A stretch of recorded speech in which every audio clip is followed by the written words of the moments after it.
Más Noticias.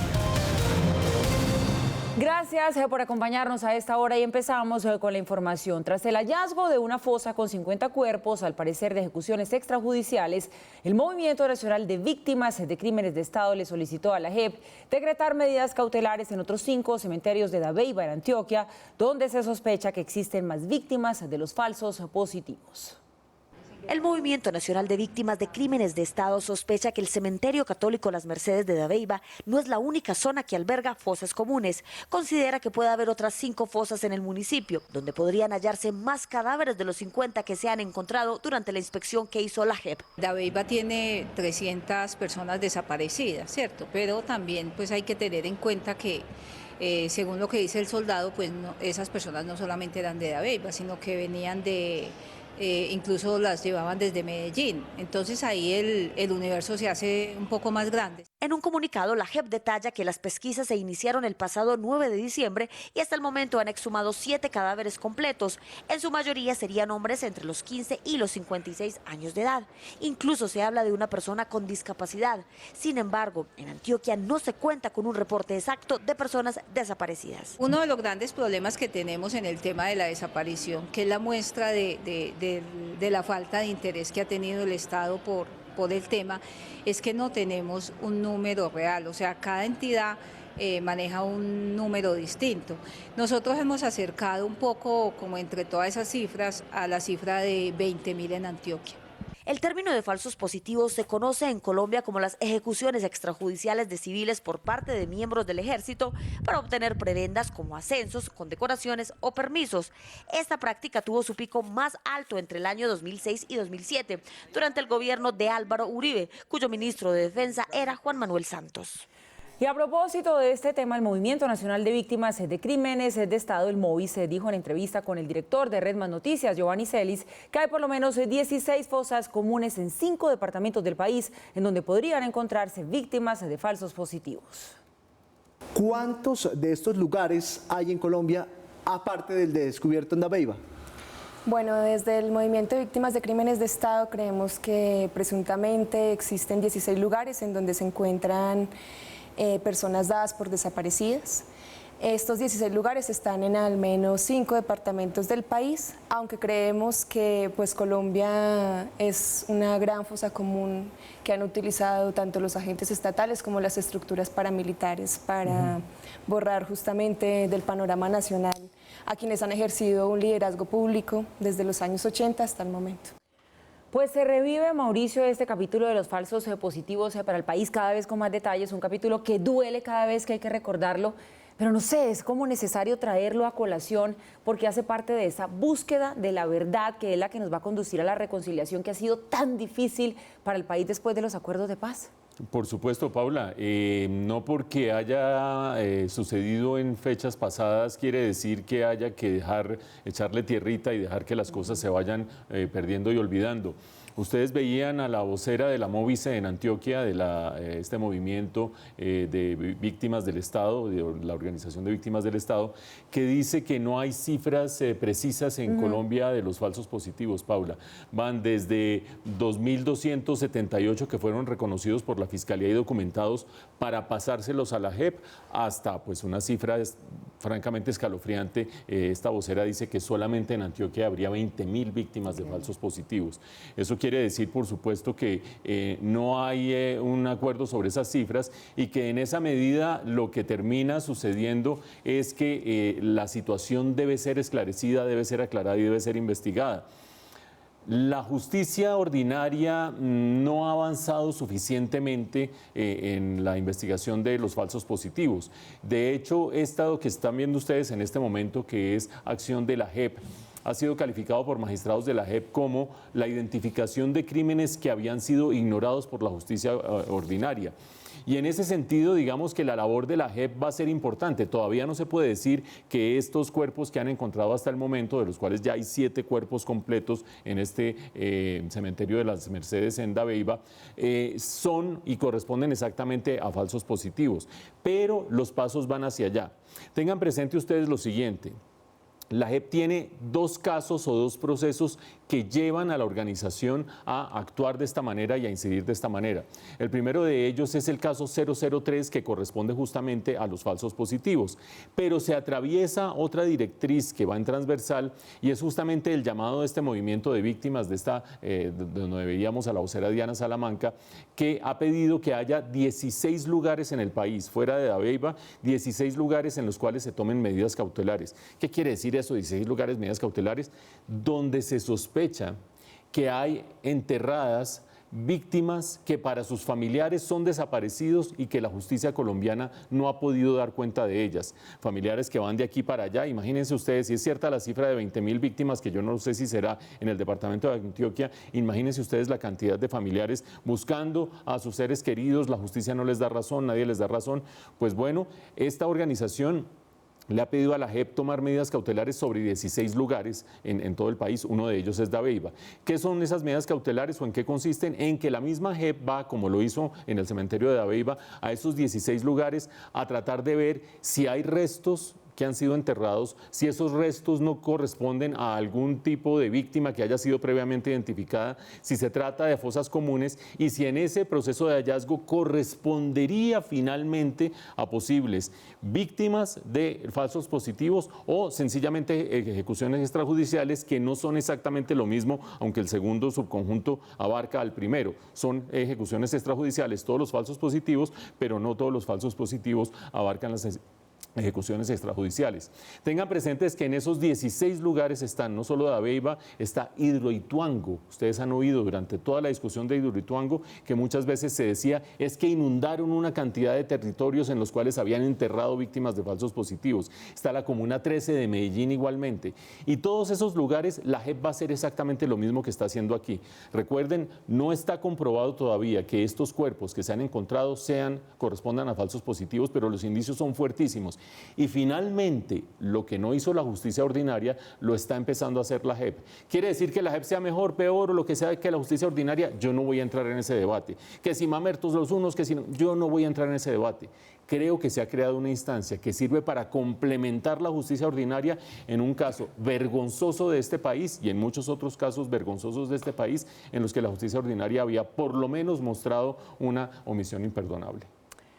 Y hablamos ahora de noticias de la capital. La Personería de Bogotá denunció que de las 69 cámaras salvavidas que el distrito proyecta instalar, solo 11 tienen autorización del Ministerio de Transporte.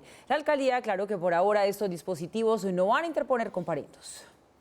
La personera de Bogotá, Carmen Castañeda, prendió las alarmas sobre las nuevas cámaras salvavidas que hoy empezarían a multar a los conductores indisciplinados en Bogotá. Nos genera una preocupación muy grande de la Personería de Bogotá el que de las 69 cámaras salvavidas solamente se hayan autorizado previamente por el Ministerio de Transporte 11 y que a la fecha, hoy cuando entran en funcionamiento todas, 58 no se encuentren en esta sintonía de legalidad. El secretario de Movilidad, Juan Pablo Bocarejo, le salió al paso a la denuncia y aseguró que solo se han instalado las 11 autorizadas por el Ministerio de Transporte. Yo voy a empezar a colocar comparendos, primero, donde este punto esté aprobado. Solo tengo 6 puntos aprobados de los 50. Y segundo, cuando yo haya hecho la señalización. Sin embargo, la personera pidió formalmente que no se ponga ni una cámara más sin el permiso respectivo. La resolución 378-2018 del Ministerio del Trabajo ordena que la instalación y puesta en marcha u operación de una cámara o de un dispositivo para generar comparendos debe tener una previa autorización del Ministerio del Transporte. Los 6 puntos que hasta ahora tienen autorización del Ministerio son la carrera séptima con calle 94, la carrera 33 con calle 41, la avenida 1 de Mayo con avenida Boyacá, la carrera 68 con avenida Las Américas, la avenida Boyacá con Américas y la calle 139 con transversal 136. Sin embargo, solo el punto de la séptima con calle 94 está en operación. La idea es que se empiezan a recoger una serie de evidencias como se han venido haciendo y a medida que tengamos ya el punto listo, se empiezan a enviar esas notificaciones. La alcaldía tiene listos más puntos.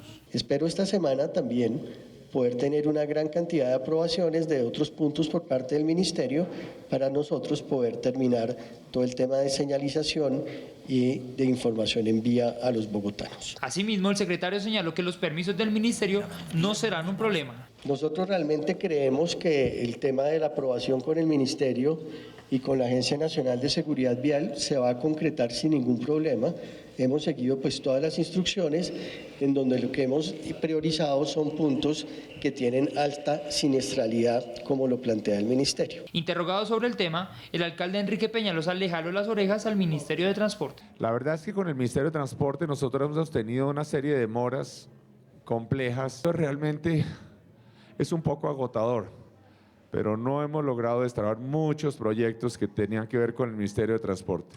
Las cámaras salvavidas detectan infracciones que cometen los conductores, como pasarse un semáforo en rojo, exceder el límite de velocidad, no acatar la medida del pico y placa o transitar sin el SOAT.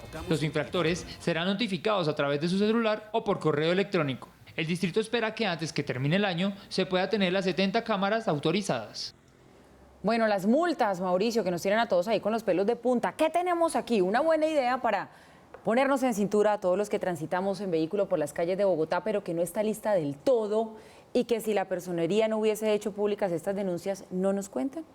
Muy probablemente no nos habrían contado, Paula, porque hay que recordar, o todos los colombianos recordamos, que el tema de las cámaras de fotomultas viene de mucho tiempo atrás y que hemos registrado en este noticiero y en otros medios de comunicación cómo hubo durante mucho tiempo cámaras que eran ilegales, que no... Ilegales quiero decir, no cumplían las normas y los parámetros que estaban establecidos por la ley, otras cámaras que no funcionaban, otras que se habían convertido en un negocio para particulares, etcétera, etcétera. Ustedes dirán, pero ¿de qué me está hablando? Llegó a haber 377 cámaras habilitadas en todo el territorio nacional, de las cuales muchas no cumplían con las normas básicas y con los parámetros básicos. Y no estoy hablando solo de parámetros técnicos, estoy hablando de la necesidad de que una cámara de esas le transmita a uno, como ustedes veían en la nota que acabamos de ver, o por correo electrónico o por su celular, usted se pasó ayer a tal hora con tal foto y no sé qué, para que uno se vaya y pague. En muchísimos casos sucedía que ni siquiera el infractor se terminaba enterando que tenía una multa, y cuando iba a pagar los impuestos del carro, cuando iba a trasladar el carro, a transferir el carro porque lo vendió o lo que fuera, le terminaban con que, vea, aquí están sus fotomultas de hace 8, 9, 10, 11, 12 meses. Y eso no puede ser así, no solo desde el punto de vista práctico, sino incluso desde el punto de vista legal. El Ministerio de Transporte agarró esas 377 cámaras y limpió, y dejó 181 cámaras, pero lo más importante, dejó unos protocolos técnicos y procedimentales según los cuales las cámaras pueden ser habilitadas, pero no el que las vaya cumpliendo va poniendo su cámara, el que las vaya cumpliendo va donde el Ministerio de Transporte y le dice, la autoridad local, quiero poner estas cámaras, cumplen con estos requisitos, entre otras que haya un aviso 500 metros antes. Si a usted lo termina agarrando una cámara con una fotomulta y 500 metros antes no le avisaron que había cámara, eso es ilegal también. Una serie de requisitos claves que hay que cumplir. El Ministerio de Transporte agarra esas solicitudes y termina validándolos. Esta sí, esta no, esta sí, la de más allá también. En eso se colgó la administración distrital. Bueno, ustedes ven al alcalde Enrique Peñalosa y al doctor Bocarejo diciendo, nosotros ya hicimos los trámites, ha sido difícil, no ha sido viable, no ha sido fluida la cosa con el Ministerio de Transporte. El Ministerio de Transporte lo que está haciendo es verificar que se cumplan esas normas. Yo no sé si se está demorando más de la cuenta o menos de la cuenta, pero lo que sí es absolutamente insólito es que el 16 de diciembre, que empezaba la aplicación y la puesta en marcha, la operación de 69 cámaras en 30 puntos claves de la ciudad, ese día, si no es porque la personera habla, no nos terminamos enterando que de esos 69 hay solamente 11 cámaras que están adecuadamente habilitadas por el Ministerio de Transporte. Y no nos terminamos enterando que de esos más de 30 puntos críticos de la ciudad hay solamente 6 que han sido habilitados por el Ministerio de Transporte. Dicho de otra manera, la pregunta de Paula, que si la personera no habla, aquí estaríamos quizás diciendo, y vean que hoy empezamos con 69 cámaras y 30 puntos, y nadie se habría enterado que la mayoría de esas cámaras y la mayoría de esos puntos no estaban aprobados por el Ministerio de Transporte. Probablemente estaríamos en esa situación paradójica.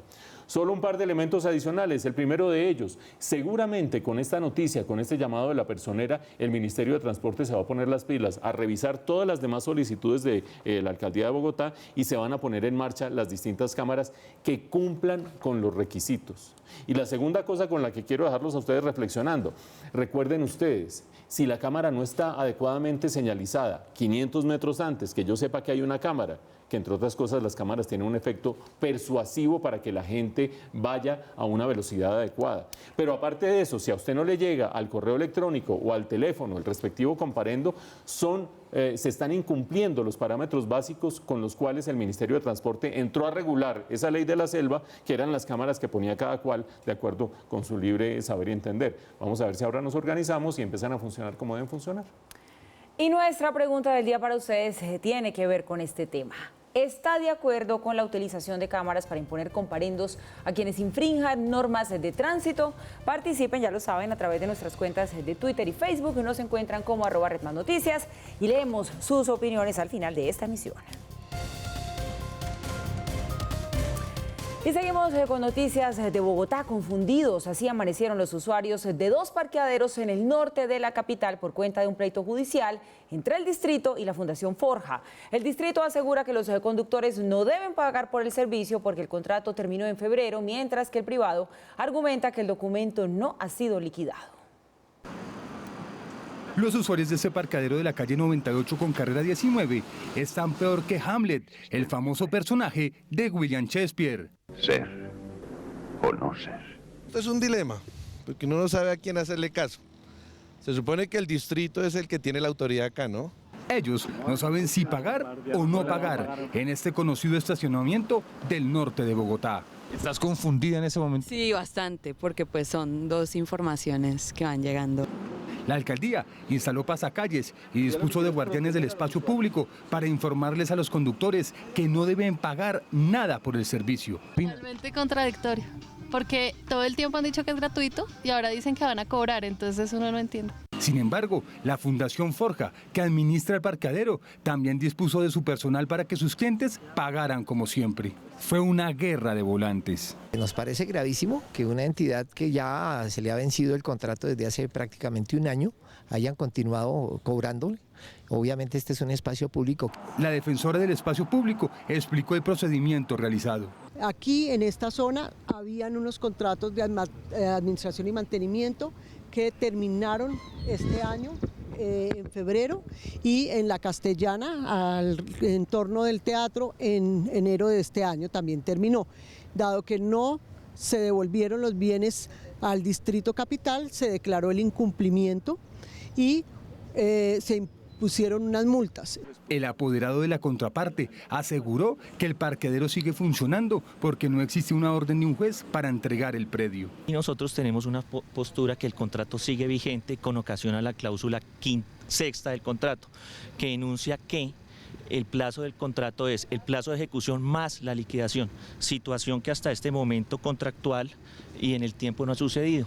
Quienes parquen en el sitio no podrán ser retenidos por los funcionarios de Forja. Nosotros no estamos robando a la gente por una sencilla razón, porque robar significa sustraer, ¿sí? Y nosotros le estamos prestando un servicio. Estamos comunicándole a la ciudadanía que no debe pagar, pero si los ciudadanos deciden pagarlo, pueden también adelantar las acciones legales pertinentes. Según la alcaldía, desde febrero en este parqueadero y en el de la Castellana se han captado ilegalmente 2.400 millones de pesos. A ver, Mauricio, ayúdenos usted a entender este enredo, porque es muy importante para la gente. Estamos hablando del servicio del parqueadero que la gente suele necesitar mucho, sobre todo en una ciudad como Bogotá. El distrito dice una cosa, los privados dicen otra y los usuarios ahí en la mitad sin saber qué hacer. Yo le voy a ayudar a entender lo que a mí me ayudó a entender nuestro reportero Fabián. A ver. Porque Fabián me terminó explicando el rollo. Sí, que le estaba siguiendo la pista esto desde muy temprano. Claro, porque es que la cosa es bastante paradójica. Ustedes ven una nota, ustedes comiendo allá frijoles hasta ahora. Uy, no, Mauricio, no. Uy, no. No. Bueno, comiendo... Otra cosa. Cocido de quinoa. No. Cocido de quinoa está bien. Esa sí se la Cocido de quinoa. A esta hora, y les terminan diciendo, una funcionaria diciéndoles, vea, nosotros los llamamos a ustedes a que no paguen. Una funcionaria defensora del espacio público, no paguen en el parqueadero de Cristo Rey, conocido como Cristo Rey, o la funeraria Gaviria, lo que ustedes quieran, o bueno, lo que ustedes quieran. 98 con 19 en Bogotá, no paguen en la Castellana. Y inmediatamente después, el encargado del parqueadero diciendo, nosotros tenemos la razón, el que llegue aquí parquea, tiene que pagar. Y uno, ¿qué es lo que termina haciendo? Pues por lo menos, entendiendo cuál es el rollo, como bien nos llama Paula, que tratemos de entender. Estos contratos de dar espacios públicos a privados para que los explotaran o los exploten como parqueadero arrancaron en la administración de Gustavo Petro y terminaban o en enero o en febrero o en marzo más o menos arrancando este año. Pero terminar es una cosa en términos de plazo, terminar jurídicamente es otra cosa distinta. ¿Qué dice el distrito? Yo no renuevo contratos y como se terminaban en enero o en febrero, pues hasta ahí llegó. Desocúpeme, señora y señor, que nosotros lo que vamos a hacer a partir de ahora es disponer de esas zonas y si la gente parquea ahí, pues no paga porque a usted se le acabó el contrato, se terminó el contrato. ¿Qué dice esta fundación?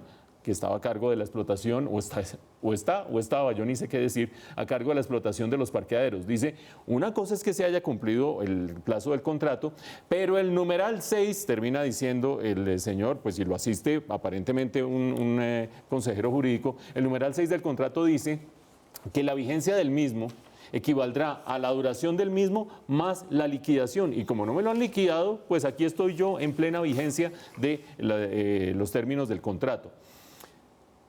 El espacio público, la Defensoría del Espacio Público le ha pedido a un juez que se haga un proceso de restitución del espacio público que según la Defensoría está ilegalmente ocupado. El juez va a fallar pasado mañana miércoles. Ese fallo del juez va a terminar diciendo este espacio público si está invadido o no está invadido y de ahí saldrá alguna decisión y algunas acciones.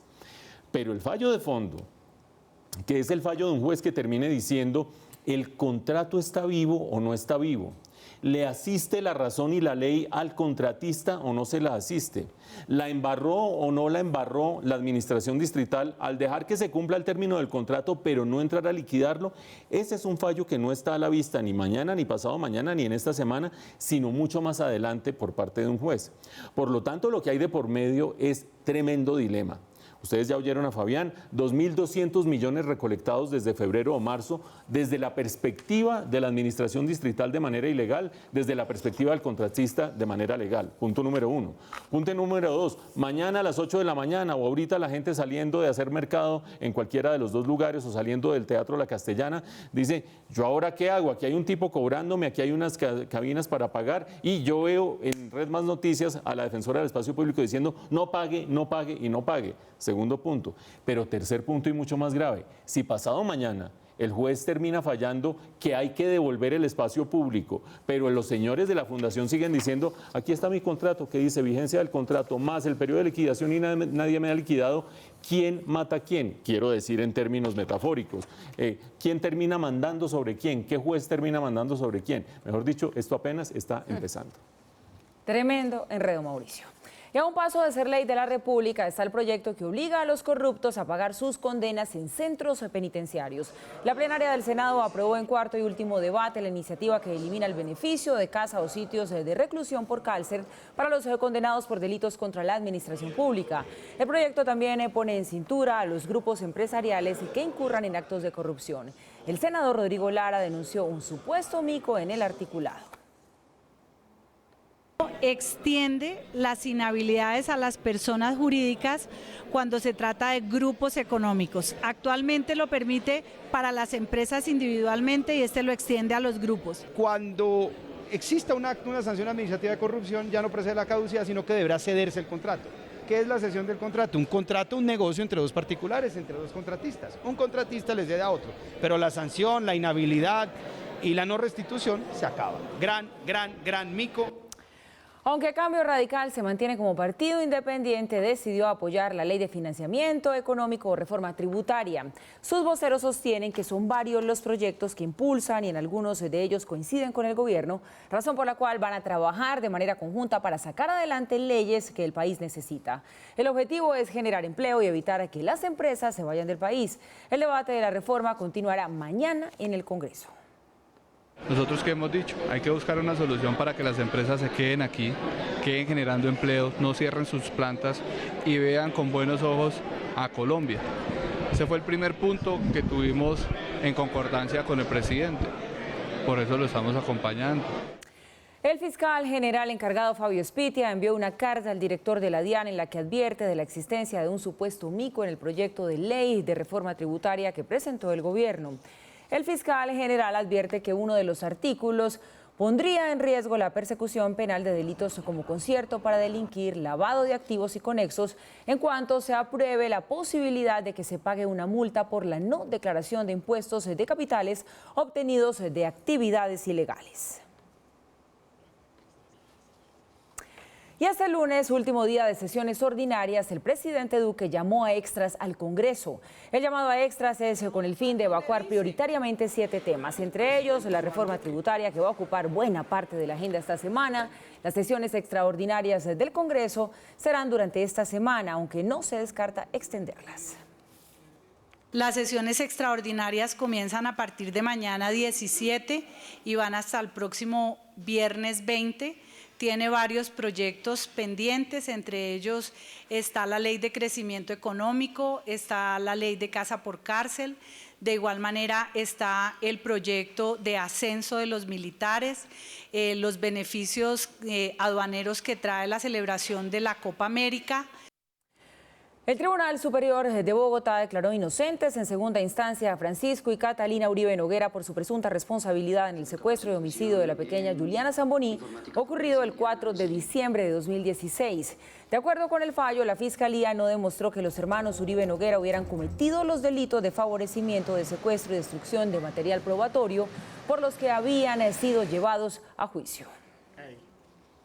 La destrucción o supresión de documentos donde el tribunal señala que evidentemente pueden ser documentos que pueden ser objeto de delito, pero que en este caso específico pues realmente no se advierte de ningún punto de vista que tuvieran esa virtualidad, y los recuperados, la Fiscalía no pudo probar en ningún momento que tuvieran la finalidad de afectar la investigación de ninguna índole. Son conversaciones banales que no tienen ninguna relevancia.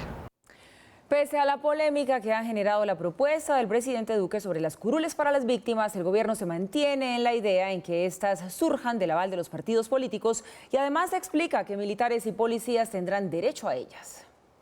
Si bien las críticas no se hicieron esperar, la ministra del Interior explicó que la idea no es que crezca más el Congreso, sino que dentro de la misma composición haya una reforma para garantizar las curules para las víctimas. Habrá una jurisdicción diferente, y es la jurisdicción que llevaría a que los propios partidos políticos puedan postular víctimas para llegar al Congreso, así como hay, por ejemplo, un espacio de jurisdicción de indígenas, de comunidades afrocolombianas. En otras palabras, esta propuesta implicaría una reorganización de las circunscripciones ya existentes, que hoy son 5. Además, explicó que a estas curules también podrían aplicar miembros de la fuerza pública que fueron víctimas en el conflicto. ¿Eso qué significa?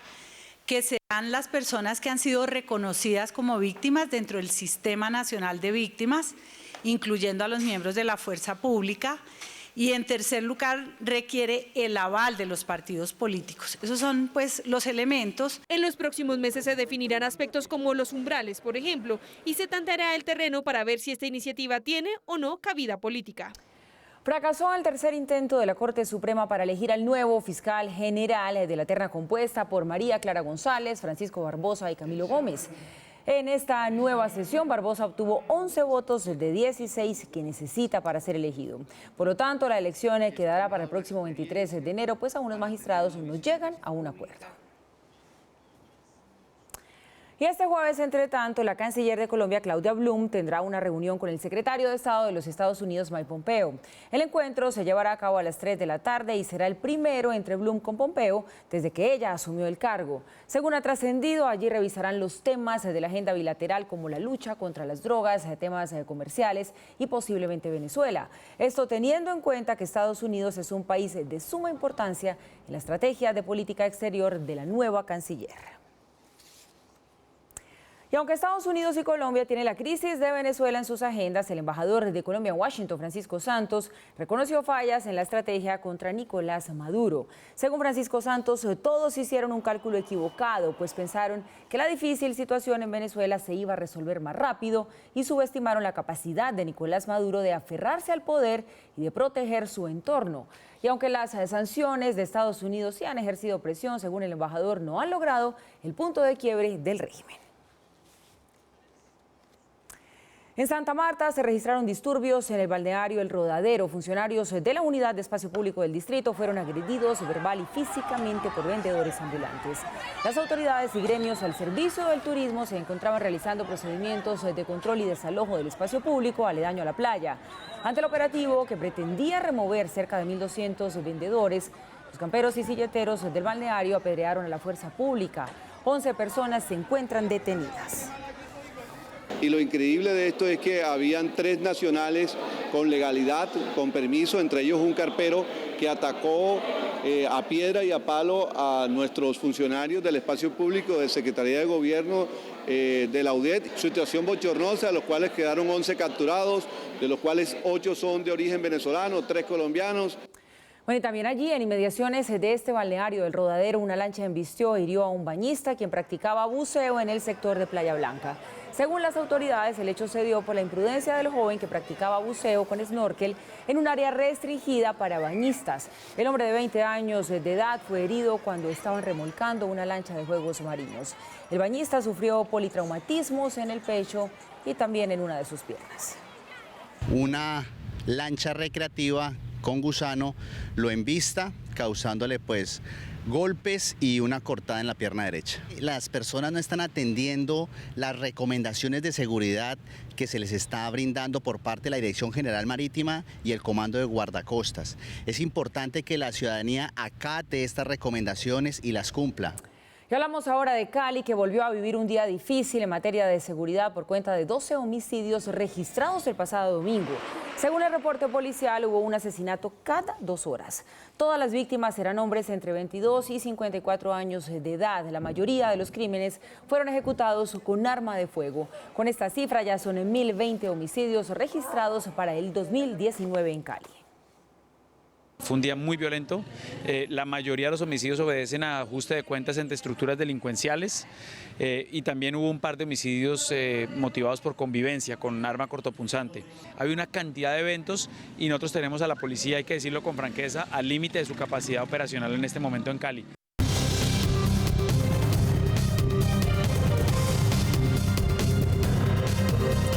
Hablamos ahora de lo que es noticia en el mundo. Por segunda vez en una semana fueron suspendidas las consultas parlamentarias para tratar de formar un nuevo gobierno en Líbano, donde se vivió una jornada de violencia. El movimiento contestatario es algo sin precedentes en este país de Oriente Próximo y que, entre otras, consiguió hace unas semanas la dimisión del primer ministro. Ante el aplazamiento de la conformación del nuevo gabinete, cientos de libaneses siguen reclamando la salida de toda clase política que califican como corrupta e incapaz de poner fin a la crisis económica que afronta este país. Y sin solución a la vista, así inicia una nueva semana de huelgas de transportadores en Francia, que ya completó 12 días consecutivos y que pone en vilo la celebración de las festividades decembrinas. La pausa, que se ha prolongado en la mayoría de transportes públicos franceses, se debe a la reforma del sistema de pensiones que fue anunciada por el gobierno de Emmanuel Macron y que propone unificar 42 regímenes de pensiones en un sistema único. El comisionado de pensiones del gobierno francés y artífice de esta reforma dimitió aduciendo conflicto de intereses por su relacionamiento con aseguradoras. Semana crucial está en Estados Unidos. El miércoles, la Cámara de Representantes vota sobre el juicio político a Donald Trump. Decidirán si proceden con el impeachment para que pase al Senado, de mayoría republicana, donde deberá alcanzar 2/3 para la destitución. Los demócratas divulgaron el reporte del Comité Judicial con los argumentos para la votación y el líder de la minoría demócrata en el Senado, Chuck Schumer, pide que sean escuchados 4 testigos clave de la administración Trump, entre ellos el ex asesor de Seguridad Nacional, John Bolton. Crece la tensión entre Bolivia y Argentina. El gobierno interino de Yanine Áñez acusó a Argentina de favorecer irresponsablemente a Evo Morales y anunció que se quejará ante instancias internacionales. Así lo anunció el ministro de la Presidencia, Yerko Núñez, quien criticó al gobierno del recién posesionado Alberto Fernández por recibir en calidad de refugiado al exmandatario boliviano. Durante el fin de semana, la presidenta interina Yanine Áñez anunció que en cualquier momento la Fiscalía boliviana emitirá una orden de detención contra Evo Morales por delitos de sedición y terrorismo.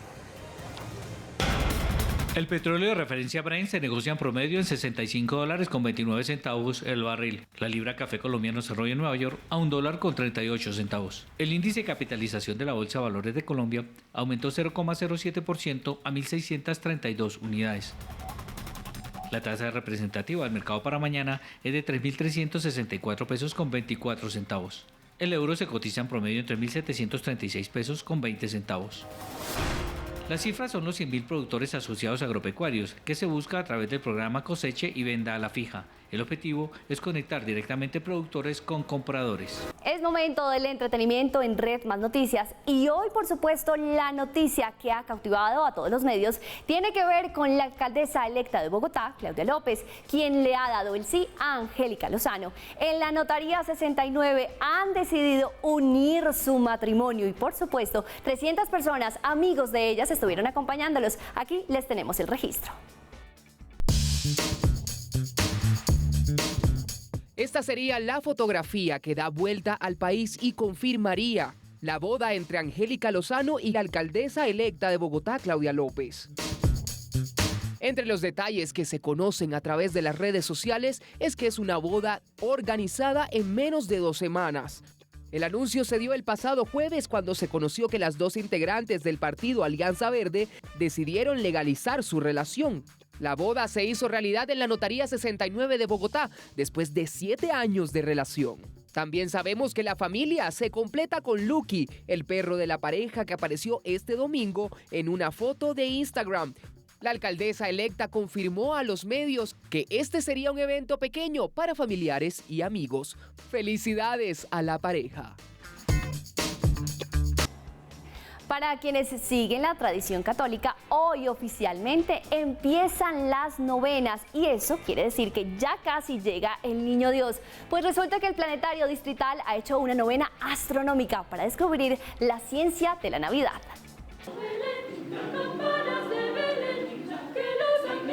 Esta no es una novena tradicional.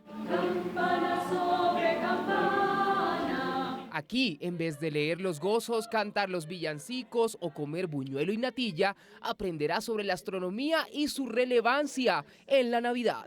Es contarle a las personas cómo desde la Navidad existen otras historias que se pueden contar desde la ciencia. Mi papel fue mostrar cuál fue el fenómeno astronómico posible de la estrella de Belén. Lo más posible es que fue una conjunción de Venus y Júpiter en Leo, en la constelación de Leo, que para los sabios tenía un misticismo del nacimiento de un rey. Entre sus expositores nos encontramos con este pequeño de 8 años que habla sobre cómo Papá Noel puede repartir tantos regalos en una noche. Cosas como la velocidad, su velocidad, qué tan rápido es, cómo es que resiste la velocidad, porque para que lograr hacerlo en una sola noche necesitaría una velocidad que lo quemaría. Bueno, la verdad es que es natural porque siempre estamos hablando del tema, siempre estamos comentando y le encanta la física. Sí. ¿A que usted no sabía cuánta incidencia tiene la ciencia en los hechos que conocemos, ya sea por la Biblia, por la historia o por la cultura? Hasta aquí la información del entretenimiento y ya lo saben, nosotros en 15 Minutos TV tenemos una cita de lunes a viernes a las 6 de la tarde en punto para hablar de famosos, de artistas y de todo lo que pasa en el mundo del espectáculo. Nos vemos. Ya de vuelta y vamos ahora a conocer sus opiniones acerca de nuestra pregunta del día. Aquí les recordamos, ¿está usted de acuerdo con la utilización de cámaras para imponer comparendos a quienes infrinjan normas de tránsito? Eso lo preguntamos, bueno, porque ya empiezan a funcionar estas cámaras inteligentes en la capital del país. Nos dice Felipe Arboleda Rojo, quien participa con nosotros. No estoy de acuerdo. Pasa como en Medellín, en muchas ocasiones no notifican los comparendos y los notifican por edicto en el tránsito. Y uno de esos edictos obviamente pues no se entera. Al final termina uno enterándose de la multa 2 años después y sin los beneficios es un negocio. Claudica74@yahoo.es dice, sí, claro, con todas las acciones que se han asumido sigue habiendo tantas víctimas, es muy importante que continúen los controles. Y Andrés Felipe Rivera nos dice, no estoy de acuerdo. No son cámaras salvavidas, son cámaras llena bolsillos. Es un invento más para robar a los ciudadanos. Además, es el colmo que en las vías principales de la capital del país la velocidad máxima sea 50 kilómetros por hora. Ni el Transmilenio tiene ese límite de velocidad. Y la verdad, Mauricio, es que mucha gente sí se queja del límite de velocidad que han puesto en algunos corredores. Dicen esa velocidad es demasiado bajita para poder transitar por ahí. Pero bueno, eso es lo que tenemos. A ustedes gracias por participar. Llegamos así al final de esta emisión. Mañana, 6 en punto de la mañana, los esperamos en Red Más Conexión. Que descanse.